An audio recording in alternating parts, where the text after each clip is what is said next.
Welcome back to Cthulhu, Death May Die. We're doing the third scenario of Season 1, Danse, Macabre. I keep forgetting this one may be a sorcerer as well. We got 4 potential sorcerers here. Alright, I don't think there's any corrections I need to do, so let's just get at it. We have Margari going first, and she now has a second level of stealth, which is pretty cool because now she can sneak 3 enemies in one turn instead of just 1. Okay, she's over here. Let's have her begin and see what she's going to do for her 3 actions.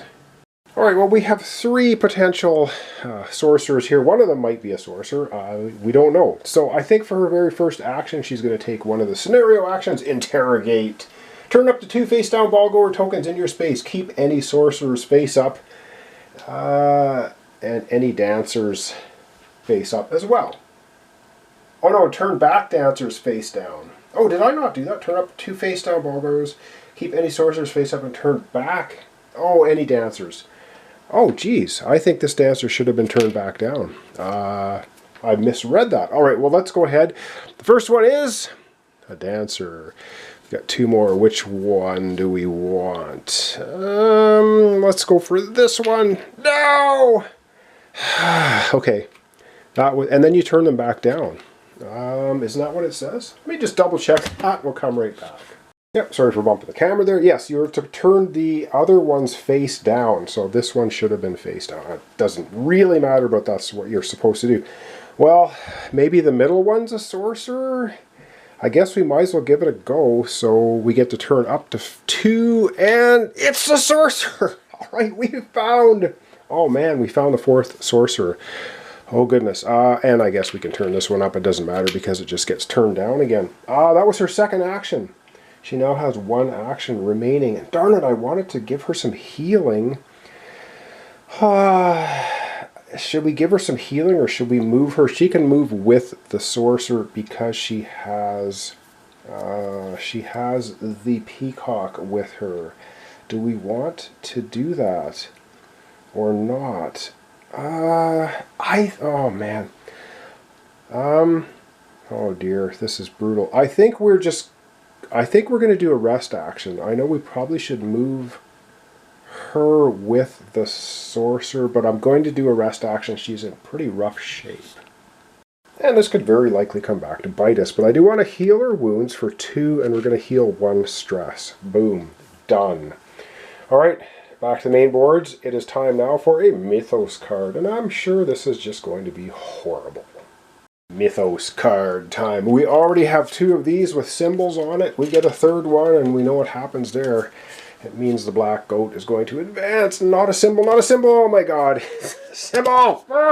Alright, well, we're going to be having the black goat advancing here. Each investigator takes 1 stress for each animal companion they have. Oh dear. Margari has 2 animal companions for each stress they can't take. They take a wound, and then each investigator also loses a sanity for each ensorcelled condition they have.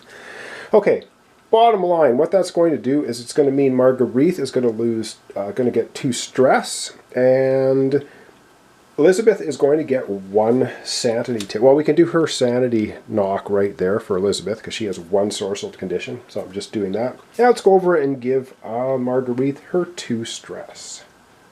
Well, that kind of sucks because we just healed her stress. So 1, 2. Now she only has 1 stress left she can take. So if we get a card that needs to take 2 stress to do something, she won't be able to. Darn it! Okay, and yes, and this is our 3rd symbol, so when we get to end of turn effects, we are going to have the black goat advancing. Oh, that's not going to be good. But at least we get to start off with investigate or fight. There's no figures in her space. There's, of course, the face-up sorcerer. So she gets an investigate card, and we have the cook. You look like you could use something nourishing. Alright, you may claim the flask. You may discard this card to heal 2 stress and 2 wounds. Ooh, or you have 1 free rest action each turn, a free rest action. Or you may take... No, we can't take 3 stress. So we're going to have to take the flask. So we're going to go ahead and grab the flask. It doesn't cost us anything. Just you may claim the flask. Yeah, that's it. Alright, we're going to claim the flask. Alright, so she's claimed the flask, so she's loaded up pretty good. She's got the flask, she's got the peacock, she's got the sword cane, she's got the tiger. She's fear of crowds. Alright, well that was her turn. Yeah, that was investigator fight, so she investigated and yes, resolve, end of turn effects. And this is where the pain begins because, yep, the black goat now is going to advance. And this is doubly horrible because it says, when the Elder One advances, turn face down any sorcerers in spaces with face down ball goers, shuffle all face down ball goer tokens in each of those spaces. Darn it! So we have to go and shuffle those up. Oh, this sucks. So basically, the one sorcerer and the two ball goers get, whoops, as I throw things all over the floor, and I'm going to just shuffle them kind of as I talk here. So we get to shuffle them up. I don't know which one's which because I dropped them on the floor and now I picked them up and now I'm shuffling them, and I have no idea. So the three of them go back face down. Darn it! Ugh. So that's part one of the black goat advancing. Let's see what other horrible things are going to happen. But of course, he advances here. Away he goes. He's a couple steps away from, appearing on the board himself. And yes, we have this horrible card, which basically says, when the black goat advances, summon a dark spawn in your space. Deal a wound to each figure in your space. And we know how that works. Basically brings 2 dark spawn on the board. So, yep, let's go ahead and do that. From bad to worse, a dark spawn appears. Now every figure in the space takes a wound, so which means, Margari's going to take a wound, and the black goat will take 1 wound. Well, this sucks because every time a dark spawn is wounded, it brings in its buddy. So we get another one here. Things are looking not so good. Not so good at all. Oh my word. That's horrible. Well, at least that's the end of resolve, end of turn effects, I believe. So up next, we are going to have Elizabeth take a turn. Oh my god. Well, this is just terrible because we have so many monsters on the second floor now. I don't really want to bring Elizabeth over there. So I think she's just going to do a little bit of a shooty here. She's 1 space away from both of these cultists. So she's going to go ahead and shoot at them with her pistol. Of course, she has marksman. She also has the ancient spirit. When attacking, gain a green die for each ensorcelled condition you have. She has 1 ensorcelled condition. So she gets to add 1 green die and attack 2 spaces away. So it's going to be 3 black, a green, and we'll attack this one first. Let me get things adjusted. We're going to roll up some dice. Oh yeah, so you can see all the monsters over there. Ooh, terrible. All right, 3 black dice, 1 green die, and we get to see if we can take out a cultist. We need, and she's lucky. She has 1 free reroll per turn, so we don't really want to waste it. All right, first cultist. And the first cultist takes 1 wound, unless she wants to reroll. Let's use her reroll. So she'll reroll the green. This is her 1 reroll, and yes, she gets 2 hits. So the first cultist is eliminated.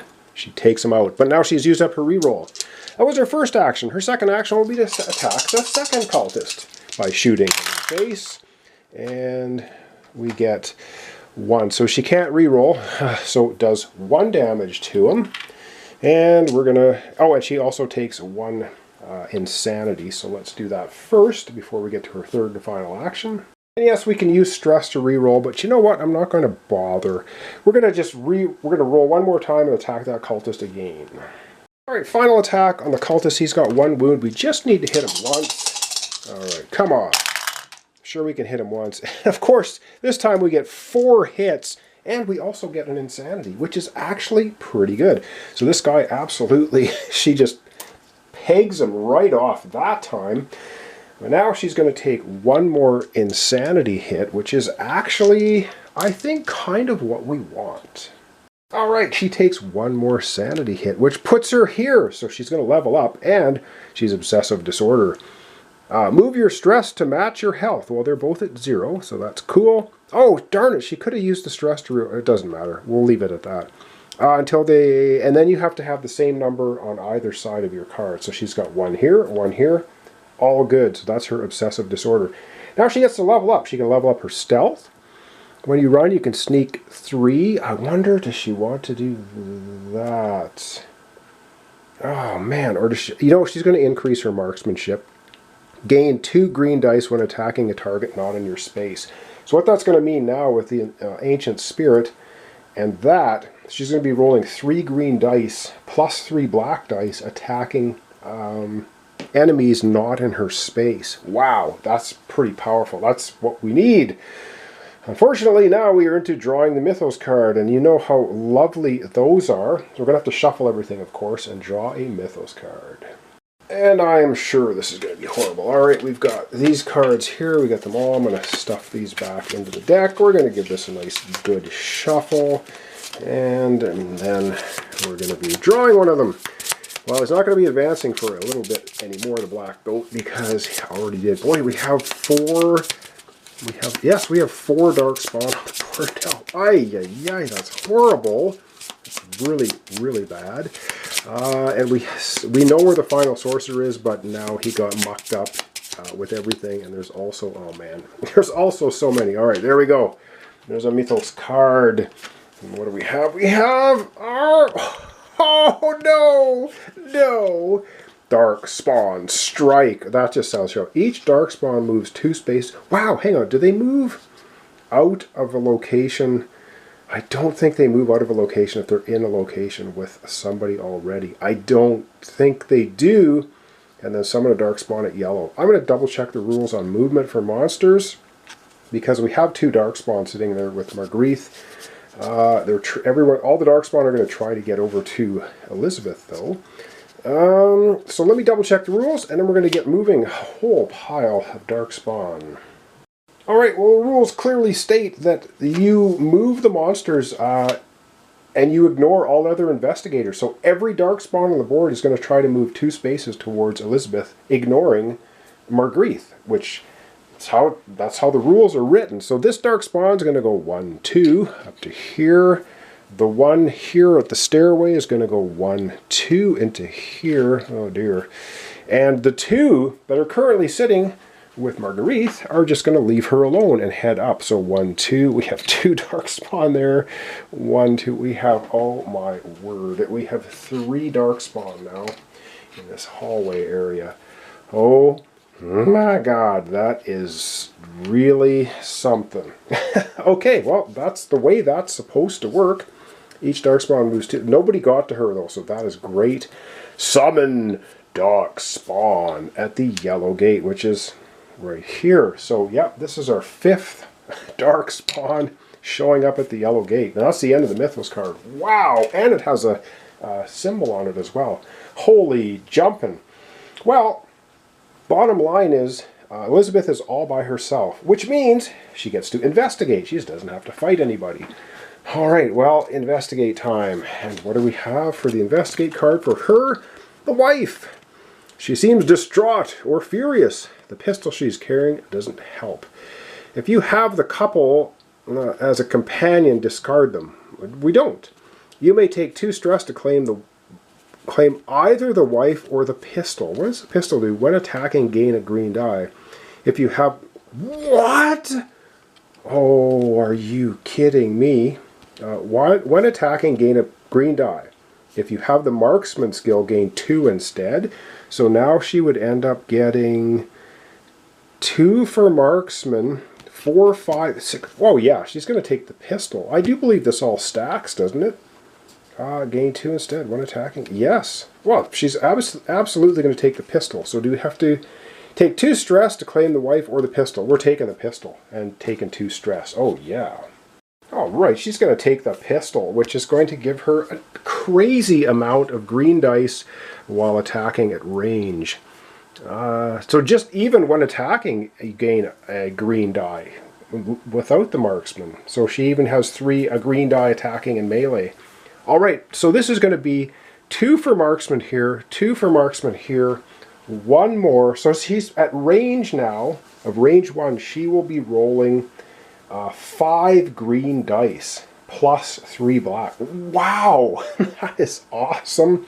And now it's resolve, end of turn effects, but we don't have any, and so that is going to wrap up our episode for today. Alright, with all those dark spawns showing up on the board, I was getting super concerned. And now one of these tokens is the Sorcerer, and I shuffled them up, but I don't know which one it is, so we're gonna maybe hope to get lucky next time. Oh man, there's so many. We gotta get the Sorcerer past all these dark ones, through the deep ones, and up over there to disrupt the ritual. Ooh, that is not gonna be easy. At least Margari can sneak 3 enemies. Like, there's 3, 4, oh wow.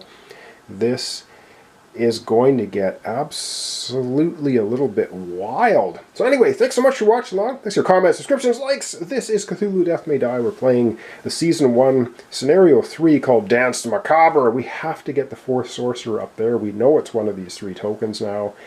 We got all kinds of monsters on the board. Only 1 cultist though, but anyway, wow, we're in a world of hurt. I love Elizabeth now. She can shoot like a maniac with that gun. She's going to be mowing things down with a pistol, I hope. And yes, so that's it. So thanks so much for watching along. I'll see you tomorrow with the continuation of Danse Macabre. Alright, 2 quick corrections here for Elizabeth at the end of the turn. Yes, I forgot to give her 2 stress when she grabbed the pistol. So she has to have 2 stress. That's fixed. And yes, I forgot to give her an insanity on her very first gunshot attack against the cultist. So bottom line is everything will work out exactly as it should, and she should be up 1 more, because she took 1, then 1, then 1. She would have leveled up a little bit sooner, which would have meant the very last gunshot attack on the cultist that already had 1 wound. We would have been rolling 2 extra green dice, but it doesn't really matter. We took them out anyway. So that clears up Elizabeth. Thanks so much for watching along, everybody. Appreciate it. I hope to see you tomorrow for the continuation. Cthulhu Death May Die. We're doing Scenario 3 of the first season, Danse Macabre.